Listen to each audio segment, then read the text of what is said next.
यह वीडियो सिर्फ आपके मनोरंजन के लिए बनाया गया है। इसका किसी व्यक्ति विशेष से कोई संबंध नहीं है। हमारा उद्देश्य किसी के भी भावनाओं को ठेस पहुंचाना नहीं है। ये कहानी है गांव जोगिनी की, जो रहस्यमयी तरीके से रातों रात वीरान हो गया।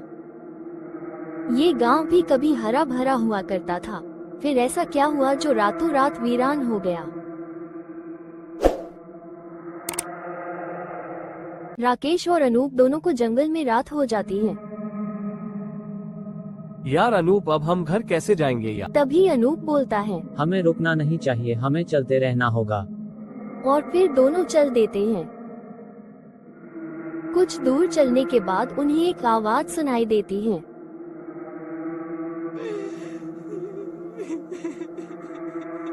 सुनते ही दोनों डर के मारे दौड़ने लगते हैं। आगे जाने पर उन्हें एक तांत्रिक दिखाई देता है। दोनों पास जाकर खड़े हो जाते हैं। तभी राकेश बोलता है, बाबा हम दोनों रास्ता भूल गए हैं, कृपया हमारी मदद करो, हम घर जाना चाहते हैं।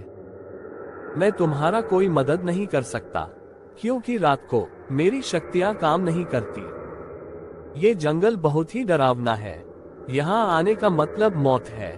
इस जंगल में रोने चीखने की आवाजें हमेशा सुनाई देती है। इतना सुनते ही अनूप बोलता है, हाँ, हमने भी रोने की आवाज सुनी है, कृपा करके हमें बताएं कि वो कौन थी।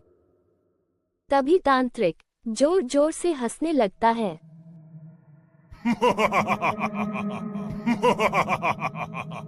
उसका नाम शालिनी है।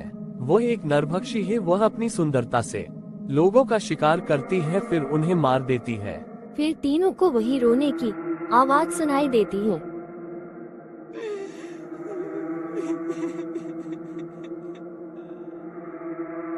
चुड़ैल उड़ती हुई आती है,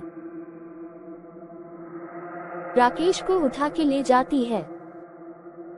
ये सब देखकर अनूप डर के मारे भागने लगता है। कुछ दूर जाने के बाद उसे एक घर दिखाई देता है। मदद की आश लगाएं, उस घर में जाने लगता है। अंदर जाने के बाद मालूम चलता है कि एक घर नहीं, पुरानी हवेली है। आगे जाने पर उसे घुघरू की आवाज सुनाई देती है।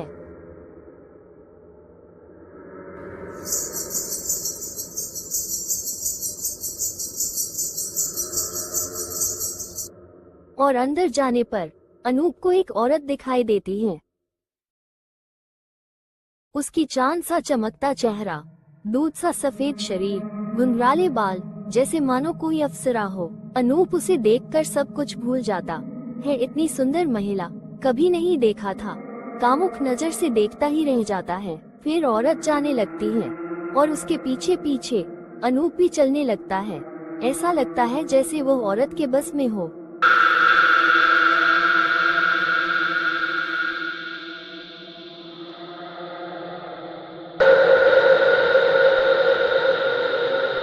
तभी औरत अनूप को ऊपर आने का इशारा करती है।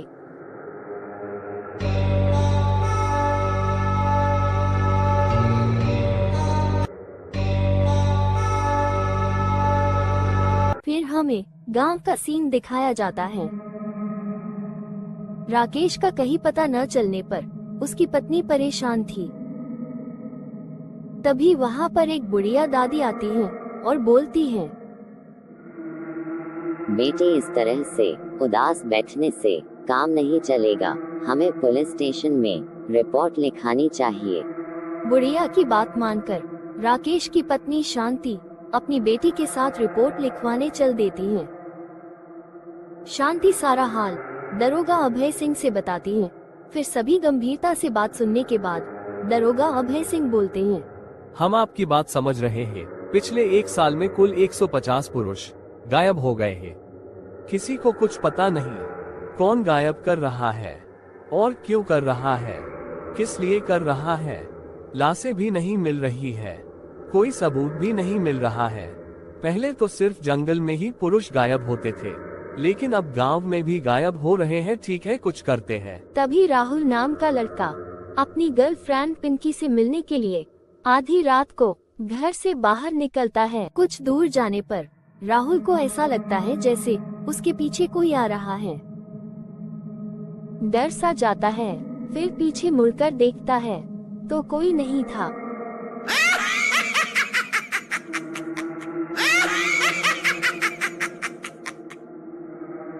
सामने चुड़ैल देखकर डर के मारे राहुल बेहोश होकर वहीं गिर जाता है। फिर चुड़ैल लेके उड़ जाती है। राहुल के घर वाले सभी घर में उदास बैठे थे। तभी एक छोटी बच्ची वहाँ पर आती है और बोलती है, पिंकी, बहुत देर से मैं तुम्हारा इंतजार कर रही थी। तू खेलने क्यों नहीं आई? चल ना, खेलने चलते हैं। पिंकी और उसकी सहेली आशा दोनों खेलने चल देती हैं। गांव में पंचायत बैठाई जाती है। गांव के मुखिया राजू सभी लोगों को बुला के बोलता है, कोई रात गांव में तो कोई जंगल में गायब हो रहा है दिन में, इसीलिए गांव में कोई भी रात में नहीं निकलेगा और नहीं कोई जंगल में जाएगा जब तक कौन गायब कर रहा है पता नहीं चल जाता। आज मुखिया जी का बेटा अंकित अपनी पढ़ाई खत्म करके घर आने वाला था और मुखिया जी अंकित से फोन पर बात कर रहे होते हैं। बेटा, गांव में क्या हो रहा है तुझे तो सब पता है, इसीलिए गांव में सिर्फ दिन में ही आना, रात में नहीं, और हाँ, जंगल के रास्ते मत आना। ठीक है, रखता हूँ। अंकित भूत प्रेत इन सब बातों को नहीं मानता, अपने पिता की बातों का यकीन नहीं करता है। उसे शहर में ही अंधेरा हो जाता है। अंधेरा होने की वजह से कोई वाहन नहीं मिलता है। शहर से गांव करीब 2 किलोमीटर होने की वजह से पैदल चल देता है। आगे जाने के बाद उसे अजीब तरह की आवाज सुनाई देती है।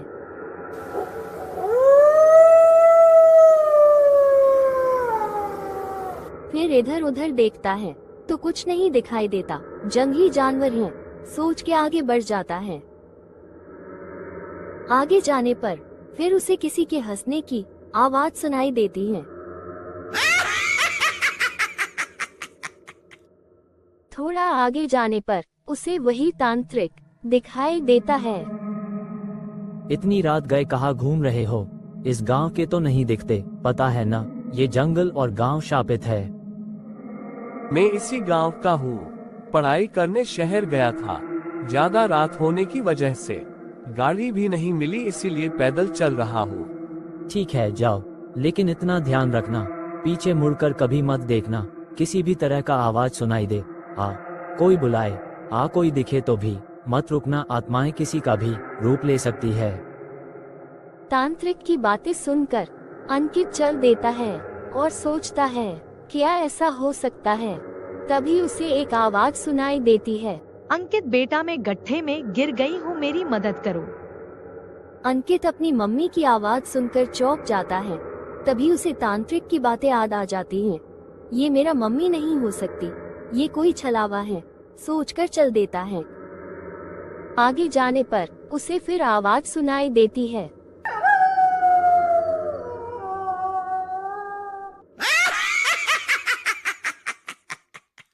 तांत्रिक की सभी बातें सत्य होता देख एकदम डर सा जाता है।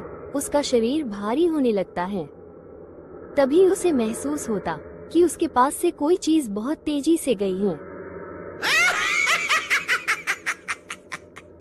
इतनी भयानक चीज देखकर दौड़ने लगता है। तभी उसको अपने पीछे किसी चीज के दौड़ने का आहट होता है।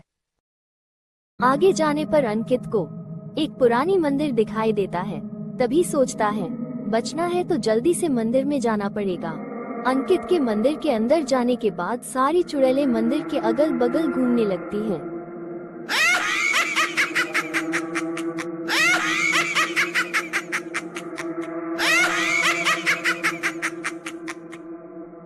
डरता हुआ अंकित मंदिर के अंदर घूमता है और सोचता है यहाँ तो पहले कभी मंदिर नहीं था, फिर यहाँ मंदिर कैसे आया, और वो भी इतनी पुरानी।